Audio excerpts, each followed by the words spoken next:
It has been nearly 19 years since Hurricane Katrina made landfall. The Orleans Parish sheriff at the time, Marlon Gusman, said the jail would not evacuate. But as floodwater filled much of the city, the same was happening at the jail.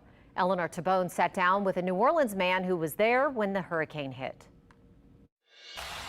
In 2005, behind the walls of the Orleans Parish jail sat thousands of people. I started to panic along with other guys. 2 days before Hurricane Katrina hit, alerts started.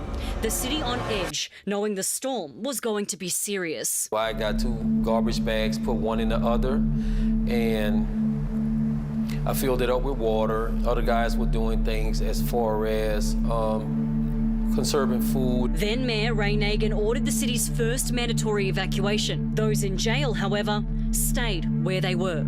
Orders from the then sheriff, Marlon Gusman. We woke up the next morning and looked out the window, and oh my God, the water had to be 12 feet in the air. I'm like, you could see the top of cars. Sherman Singleton was one of them, locked in a cell on Tier 2. It was very, very traumatizing, and everyone began to really panic. As New Orleans flooded, so did the jail. A lot of guys felt like, y'all leaving us here to die. He says pandemonium inside erupted, with inmates stuck in fetid, chest-high water, with no food, water, or air conditioning. It's like 6, 7 toilets that they were using. Just think, all those days, there's no air or nothing. But it was horrible. I don't know how we didn't get sick just off of that alone. Because it was fumes. It was in 100 and some degree, 100 plus degree heat, and it's just urine and fecal matter. Just there. Some guys are throwing up. 4 days, he and thousands of others were left in these torturous conditions. That's not their sentence.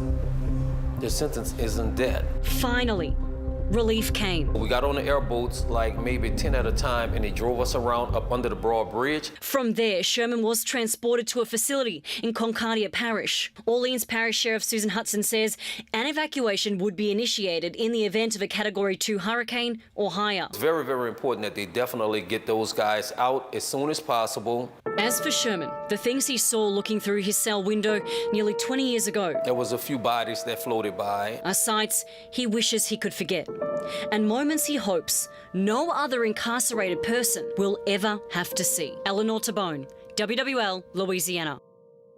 Tomorrow, local sheriffs will conduct a mock exercise to make sure staff are prepared in case a real evacuation needs to happen. Fingers crossed that it doesn't.